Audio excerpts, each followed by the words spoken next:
দুটি নদী বা সমুদ্রের পানি একসাথে মিশে না কেন? পৃথিবীতে প্রকৃতির সৌন্দর্যের এক বিস্ময়কর বৈশিষ্ট্য হলো দুটি নদী বা সমুদ্রের মিলনস্থল, যেখানে প্রায়শই দেখা যায় অদ্ভুত এক দৃশ্য। কোনো কারণে দুটি নদী বা সমুদ্রের পানি মিশে যাচ্ছে না।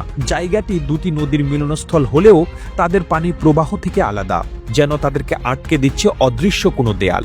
এমন দৃশ্য আমাদের বিস্মিত করে, যেমনটি দেখা যায় আটলান্টিক ও প্রশান্ত মহাসাগরের মিলনস্থলে। দুটি ভিন্ন রঙের পানি একে অপরের পাশাপাশি প্রবাহিত হলেও কখনোই একসাথে মেশে না সাগর দুটির পানি।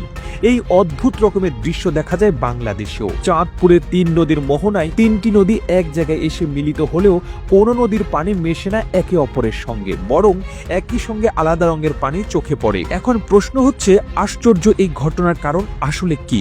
তাই চলুন জেনে আসা যাক, নদী বা সমুদ্র এক স্থানে মিলিত হলেও তাদের পানি মিশে যায় না কেন? সাগরের পানি না মিশে পাশাপাশি যাওয়ার যে ঘটনা, এ নিয়ে বিজ্ঞানীদের কিছু তথ্য আছে। যে তথ্যে বলা হয়, দুটি পানির মধ্যে ঘনত্বের পার্থক্য থাকলে তাদের মিশ্রণের হার অনেক আলাদা হয়ে পড়ে। এছাড়া উপাদানগত ভিন্নতার উপর ভিত্তি করে তারা হয় খুব দ্রুত একে অপরের সঙ্গে মিশে যায়, বা মিশতে সময় নেয়, কিংবা একে অপরের সাথে মেশে না। পানির লবণাক্ত এবং তাপমাত্রা পার্থক্য তাদের মিশ্রণ প্রক্রিয়াকে প্রভাবিত করে। কম লবণাক্ত বা ঠান্ডা পানির তুলনামূলক হালকা হওয়ায় এটি ভিন্ন স্তরে প্রবাহিত হয়। এ কারণে সাগর বা নদীর পানির পৃথক রং স্পষ্টভাবে দেখা যায়। নদী ও সাগরের পানি প্রবাহের গতি এবং দিক আলাদা থাকলে তাদের মিশ্রণ হতে সময় লাগে।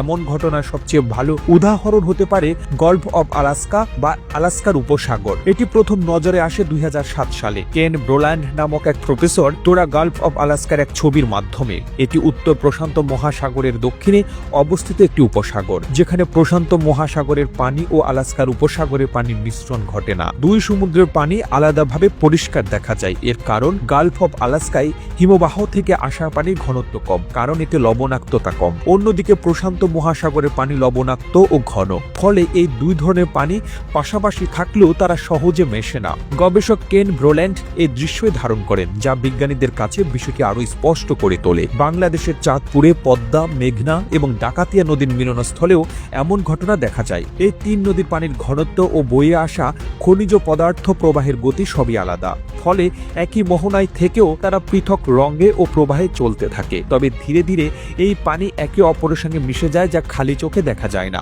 তবে বিজ্ঞানীরা বলছে, দুটি নদী বা সমুদ্রের পানি যে একেবারে মেশে না এমনটি নয়। মিশ্রণের এই প্রক্রিয়া মূলত ধীর গতির। সময়ের সঙ্গে সঙ্গে এই ভিন্নতা দূর হয় এবং প্রকৃতি নিজেই এক হয়ে যায়। প্রতিবেদনটি তৈরিতে তথ্য ও উপাত্তের সাহায্য নেওয়া হয়েছে দূরবীন নামক ফেসবুক পেজ থেকে। আর এতক্ষণ আপনারা সঙ্গে ছিলেন বিশ্ব বাংলার। এভাবেই সঙ্গে থাকুন। সেই সঙ্গে আপনি বাংলাদেশের কোন জেলা থেকে এই ভিডিওটি দেখছেন আমাদের কমেন্ট করে জানান। আমরা পরবর্তী ভিডিওতে আপনাকে ধন্যবাদ জানাতে ভুলব না। এতক্ষণ বিশ্ব বাংলার সাথে থাকার জন্য অসংখ্য ধন্যবাদ।